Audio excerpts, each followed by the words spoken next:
जी हां दोस्तों, तो क्या जो अमित शाह इस्तीफा देना तो बहुत दूर की बात, संसद में आने तक को तैयार नहीं थे, अब उनके इस्तीफे पर मुहर लग चुकी है। आखिर इंडिया गठबंधन और राहुल गांधी की टीम के हाथ में ऐसा कौन सा सबूत हाथ लग गया जिसकी बुनियाद पर शाह के इस्तीफे की कहानी लिखी जा चुकी है। आखिर जिस पायलट गन को लेकर के भारतीय जनता पार्टी और दिल्ली पुलिस ये नकारती रही कि पायलट गन नहीं चला, राहुल गांधी ये कहते रहे, दिखाते रहे तस्वीरें कि पायलट गन चला, अब दोस्तों सिर्फ 3 नहीं बल्कि 10 छात्रों छात्राओं को पायलट गन का शिकार बनाया गया दिल्ली पुलिस के जरिए। आरटीआई की इस रिपोर्ट के सामने आते ही भारतीय जनता पार्टी का कुनबा बैकफुट पे चला गया। मगर इन तमाम चीजों के बीच में मायावती जो अब तक कहीं हाशिए पर दूर कहीं पड़ी थी, वो कैसे जिंजी और राहुल की इस सुर में सुर मिलाने लगी, विस्तार से दोस्तों आपको सब कुछ बताते हैं। अगले चंद मिनट मेरे साथ में जरूर है क्योंकि यह खबर बेहद महत्वपूर्ण है।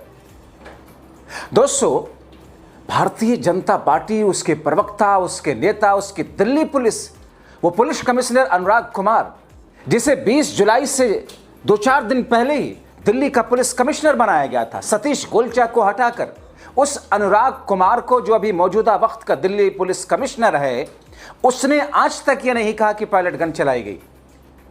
मगर दोस्तों, ममता बनर्जी की एक सांसद है साकेत गोखले, जिन्होंने एक आरटीआई फाइल की थी, उस आरटीआई के जवाब ने सबको चौंका दिया कि साहब 1-2 फायर नहीं, 10 लोगों को निशाना बनाया गया।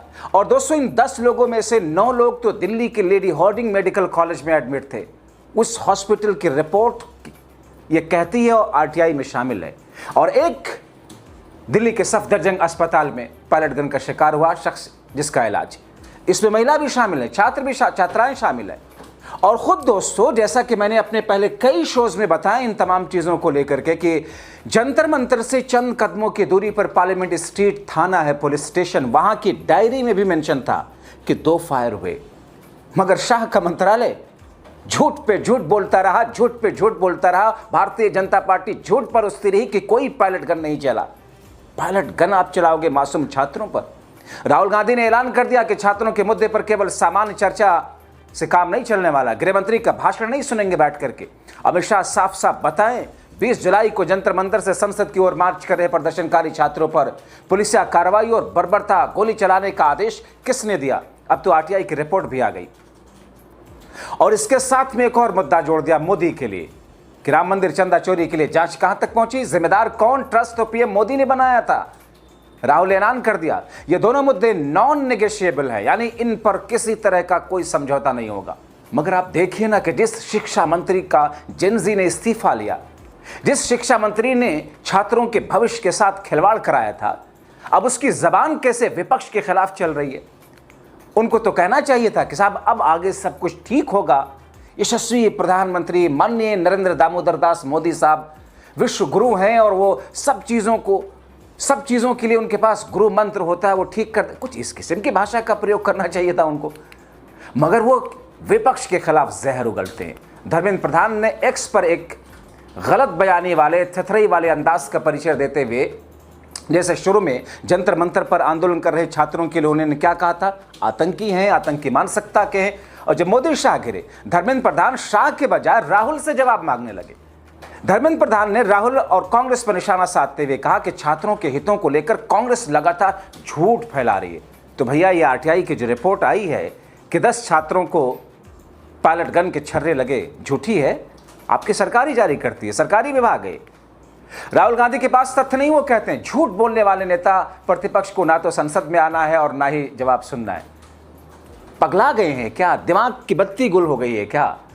राहुल तो संसद में आते ही हैं, बुलाइए माननीय गृह मंत्री जी को। वो कहते हैं कि राहुल को तो बस अपना झूठ फैलाकर घड़ियाली आंसू बहाना है। तो सच आप बता दो जो आप छुपाते आ रहे थे। प्रधान जी कहते हैं कि सरकार हर मुद्दे पर संसद में चर्चा के लिए तैयार है। चर्चा कौन चाहता है आपसे? आप तो सीधे सीधे सवालों का जवाब तो दे नहीं पाते हो। चर्चा में आपके भाषण होंगे, भाइयों बहनों, किसको सुनना है? उससे किसका भला होना है? 12 वर्षों में क्या भला कर दिया आपने भाइयों बहनों बोल बोल करके। अब दोस्तों, एक और खबर इससे जुड़ी हुई है। भाजपा खेमाज उत्तर प्रदेश में मायावती का प्रयोग करके सपा और कांग्रेस के खिलाफ एक नई रणनीति बना रहा था, ऐसा उत्तर प्रदेश को कवर करने वाले राजनीतिक बुद्धिजीवी और पत्रकार कहते हैं।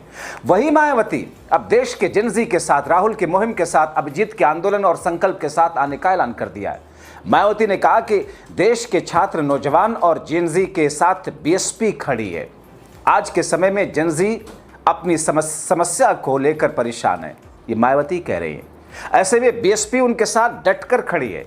छात्रों, युवाओं में इस समय जबरदस्त आक्रोश है।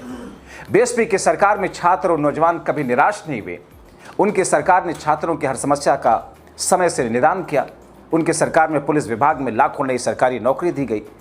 दोस्तों, मायावती ने मोदी शाह पर भी अटैक किया, कहा कि इससे देश के पूंजीपति लगातार मजबूत हो रहे जो सरकार फैसला ले रही है। गरीब, सर्व समाज के गरीब और बेरोजगार लोग और ज़्यादा गरीब और ज़्यादा बेरोजगार हो रहे हैं, पिछड़ते जा रहे हैं। इन वर्गों को फिर से गुलाम बनाने की साजिश सरकार कर रही है। उत्तर प्रदेश समेत देश भर में लोगों को भाजपा से सतर्क रहना चाहिए, मायावती कह रही हैं। आदिवासी और अन्य पिछड़ा वर्ग का आरक्षण अब ना के बराबर रह गया, मायावती कह रही हैं। आरएसएस भाजपा के लोग आरक्षण को निष्प्रभावी बनाने में लगे हैं, मायावती कह रही हैं। हम तो अब सरकारी नौकरियों में मिलने वाले आरक्षण की तरह निजी क्षेत्रों में भी आरक्षण लागू करने की बात करेंगे। मायावती एक्टिव हो गई। एक दिन पहले इनके भतीजे ने, आकाश आनंद ने जोर जोर से कहा था, जेनजी की वकालत की थी, राहुल गांधी को और अखिलेश यादव को अंकल बताया था। खैर, इस पर मैं अलग से एक विशेष शो करूंगा कि आखिर चल क्या रहा है उत्तर प्रदेश और बीएसपी में। लेकिन दोस्तों, जिस तरीके से भारतीय जनता पार्टी घिरी है जेनजी और छात्रों के मामले पर, और अब तो आरटीआई के खुलासे के बाद में सब कुछ बीजेपी का तहस नहस होता दिख रहा है। मगर बीजेपी ने क्या कराया, दिल्ली की बीजेपी ने, कि झारखंड में अपने हुड़दंगबाज एबीवीपी के उत्पाती लोगों को सड़कों पर उतार दिया। सड़क पर उतर करके एबीवीपी के लोग पुलिस से झड़प कर रहे हैं। एबीवीपी कार्यकर्ताओं द्वारा उस आंदोलन को उग्र बनाने की कोशिश अब की जा रही है, ताकि पुलिस किसी प्रकार से फिर से बल का प्रयोग करे और तब जाकर संसद में शाह साहब आए और कहें, देखा झारखंड में लगातार लाठीचार्ज हो रहा है, तुम दिल्ली की बात करते हो, झारखंड को भूल जाते हो।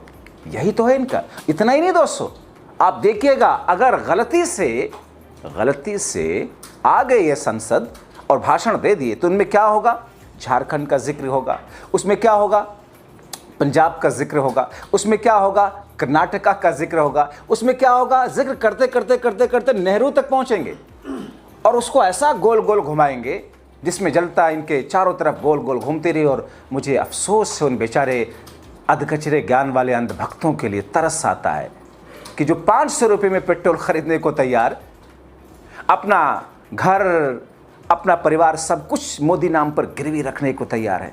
ऐसी अफीम धर्म की चटाई है इन नफरती चिंटुओं को। लेकिन उम्मीद है कि वो लोग भी सही रास्ते पर आएंगे। लेकिन दोस्तों, अब जबकि आरटीआई की रिपोर्ट आ चुकी है, 3 नहीं, अभी तक तो हम 3 जानते थे, 10 लोगों को निशाना बनाया, 10 लोगों को। मायावती भी अब धीरे धीरे राजनीतिक ट्रैक को समझ रही हैं। आ गई अभिजीत दीपिका के साथ राहुल के सुर में सुर मिलाने। अमित शाह को इस्तीफे से कौन बचाएगा? क्या सोचते हैं, इन कड़ियों को जोड़कर अपने राय कमेंट बॉक्स में जरूर लिखें।